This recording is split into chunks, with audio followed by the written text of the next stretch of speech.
Dios les bendiga y bienvenidos enamorándonos de la palabra. Mi nombre es David Lebrón y soy su anfitrión y hermano en Cristo. Para gloria de Dios hemos estado estudiando la primera carta del apóstol Pedro, quien fue inspirado por el Espíritu Santo para escribirle una carta de exhortación a los hermanos en la fe dispersados por Asia Menor debido a una persecución en su contra. Pedro básicamente ha venido hablándole a los lectores de la carta entonces y a nosotros hoy día de la manera correcta en que debemos comportarnos aún bajo tales circunstancias. En su carta nos ha dicho que debemos mantener nuestra esperanza viva. Además debemos vivir una vida en santidad alejándonos del pecado que nos rodea, que debemos ser obedientes aún con las autoridades como reyes y gobernantes que son crueles, que nuestra conducta debe ser irreprensible, sin que hayan cosas con las cuales nos pueden reprochar, que reconozcamos que nuestro sufrimiento es parte del ser cristiano, porque si Cristo nuestro Señor sufrió, nosotros también sufriremos.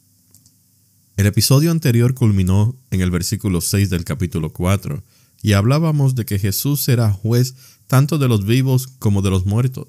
Ahora en los siguientes versículos veremos cómo Pedro alienta a los lectores a considerar la vida a la luz de que el fin se acerca. Leamos los versículos 7 al 11 del capítulo 4 de la primera epístola del apóstol Pedro y veremos qué es lo que nos dice. La palabra de Dios se lee en el nombre del Padre, del Hijo y del Espíritu Santo. Amén. Primera carta de Pedro, capítulo 4, versículo 7. El fin de todas las cosas y la conducta cristiana. Pero el fin de todas las cosas se acerca. Sean pues ustedes prudentes y de espíritu sobrio para la oración. Sobre todo, sean fervientes en su amor los unos por los otros, pues el amor cubre multitud de pecados.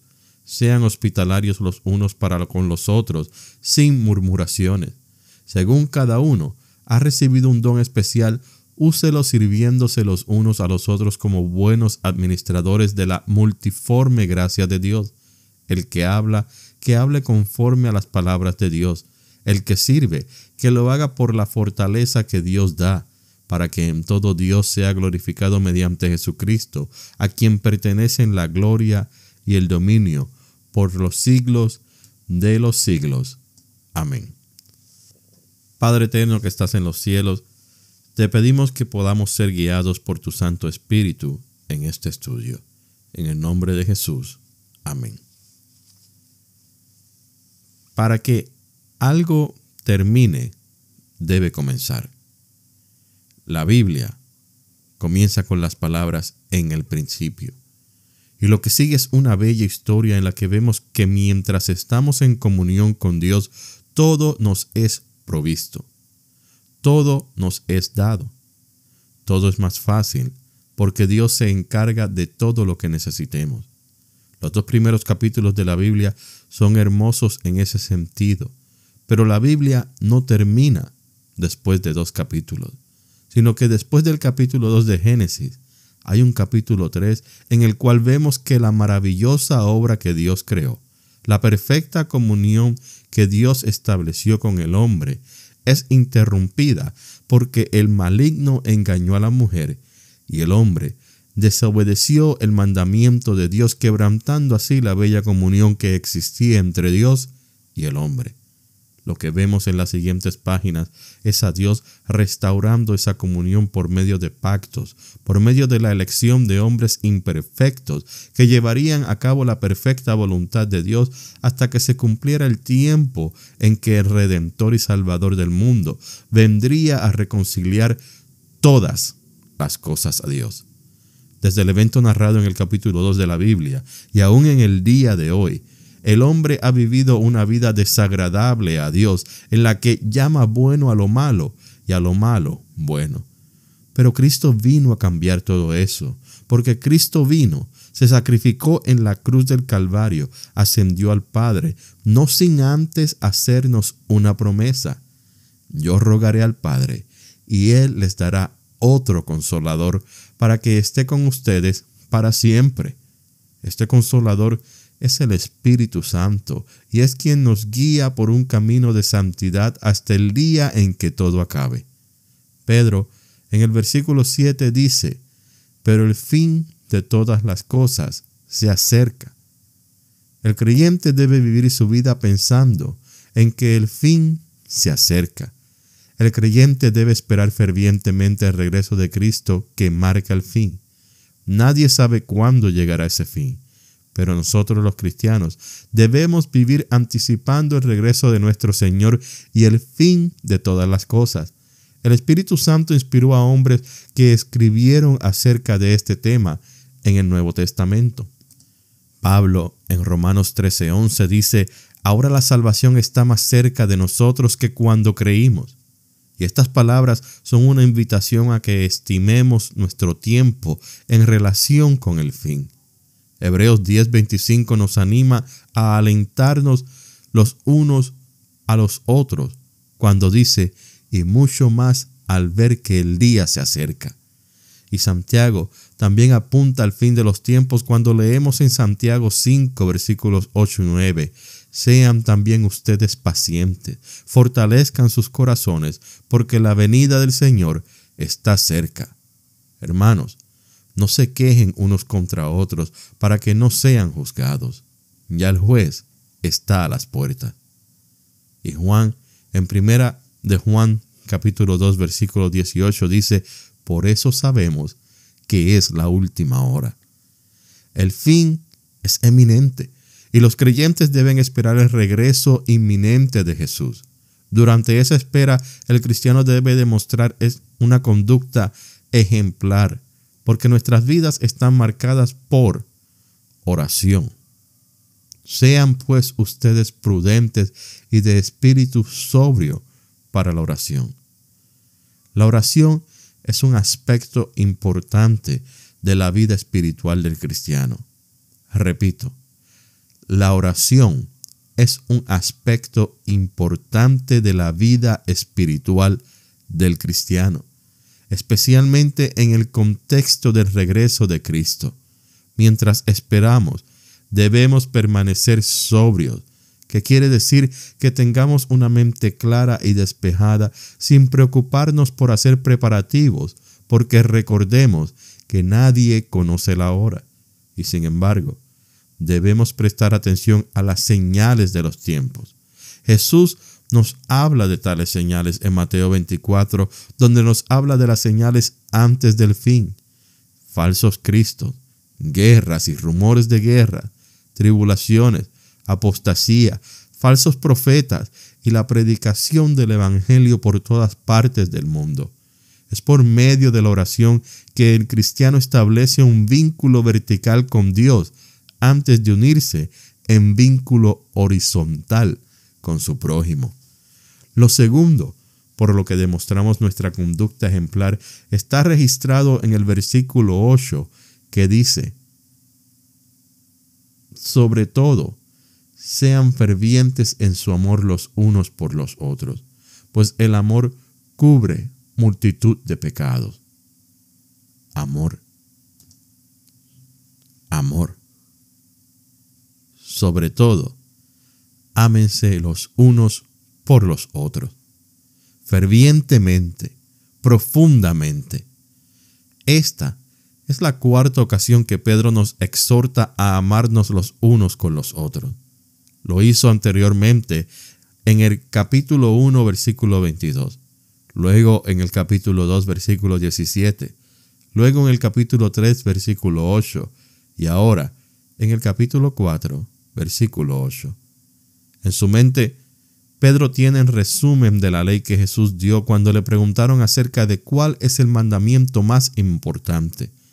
Amarás al Señor tu Dios y amarás a tu prójimo como a ti mismo. Estas fueron palabras que marcaron el corazón del apóstol y ahora constantemente habla del amor fraternal. Este amor no es un amor superficial, sino que es un amor que él describe como ferviente, profundo, un amor que desarma la hostilidad de las personas. Es un amor que cubre multitud de pecados. Y esta frase es inspirada por las palabras que se leen en Proverbios 10:12, donde dice: el odio crea rencillas, pero el amor cubre todas las transgresiones. Era un proverbio conocido porque Santiago también dice algo parecido en el capítulo 5, versículo 20 de su epístola. El amor ferviente lo vemos de la siguiente manera. Dios perdona al pecador que se acerca a Él con arrepentimiento y fe. A cambio, Él nos pide que como pecadores ya perdonados, demostremos el mismo perdón a nuestros prójimos.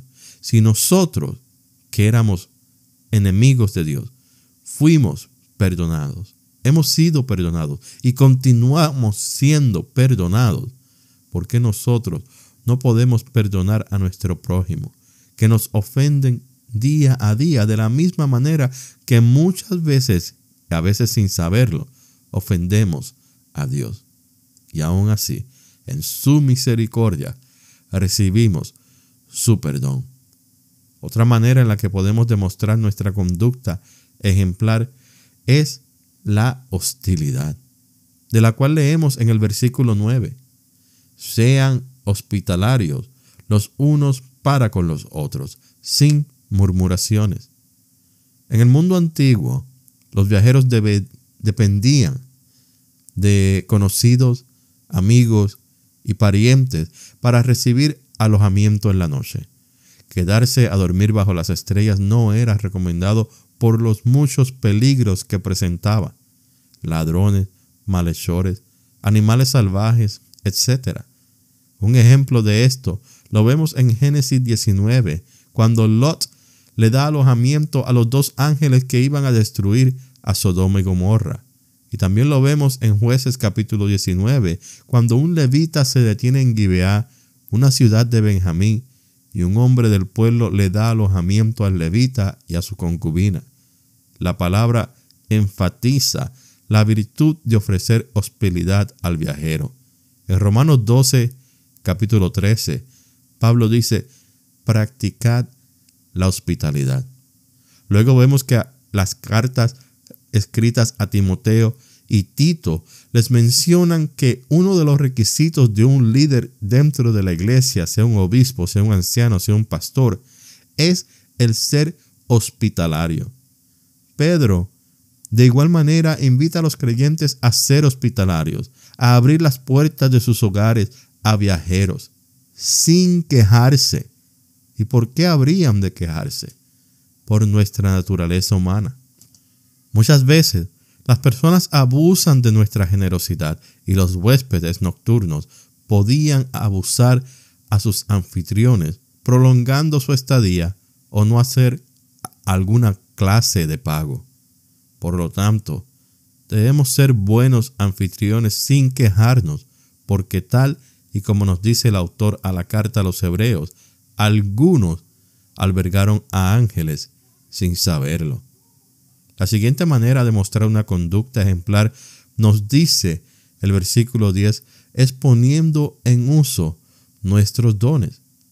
Dice: según cada uno ha recibido un don especial, úselo sirviéndose los unos a los otros como buenos administradores de la multiforme gracia de Dios.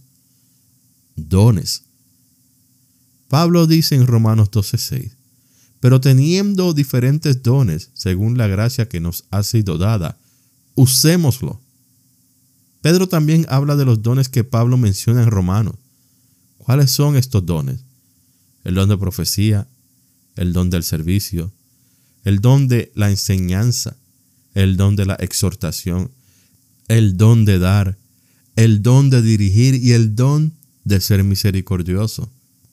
Estos dones pertenecen a Dios y Él los concede gratuitamente a su pueblo para que sean usados provechosamente para su reino, no para ganancia propia, sino para el bien y la expansión del reino de Dios. En este versículo 10, el apóstol nos recuerda que debemos ser excelentes administradores de la gracia de Dios.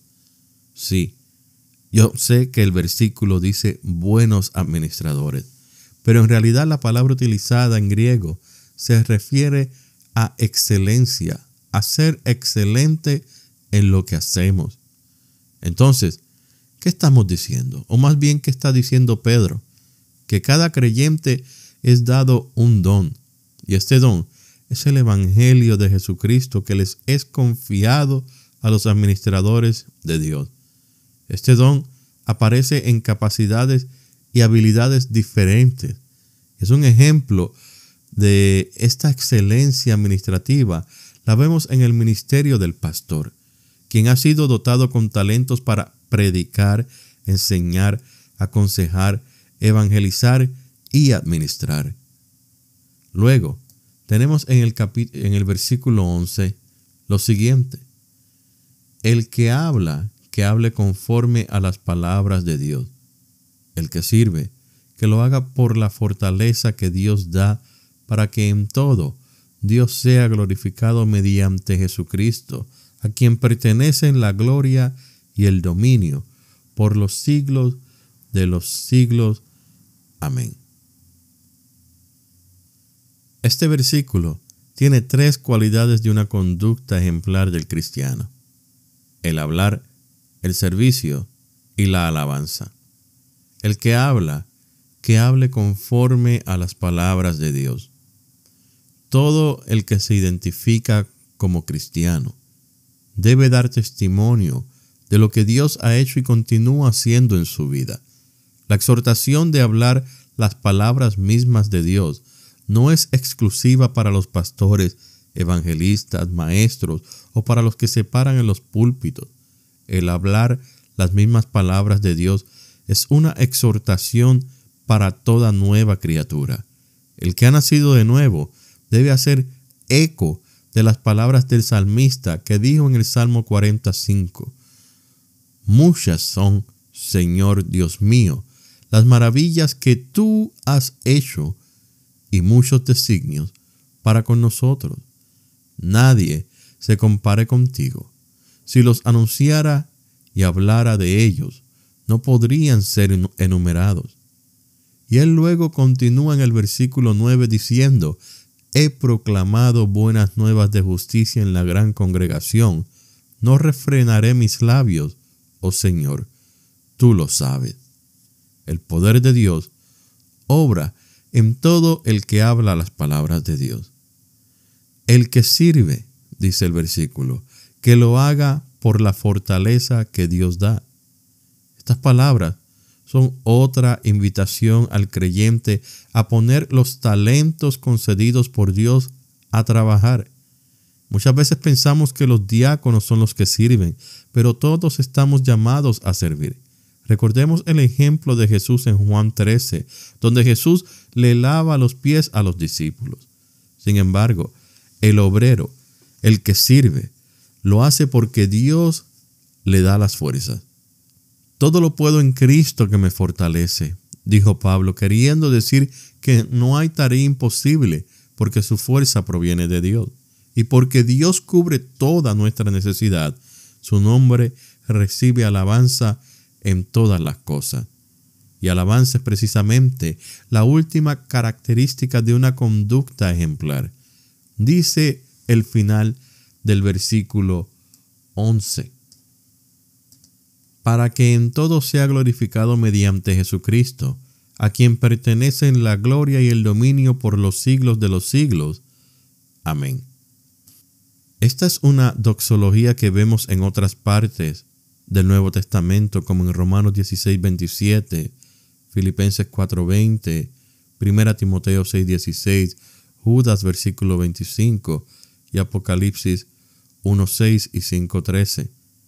Pedro pudo haber concluido su epístola con esta doxología, pero él decide escribirlas aquí porque es lo que el Espíritu lo inspira a hacer: darle toda la gloria y alabanza a Jesús.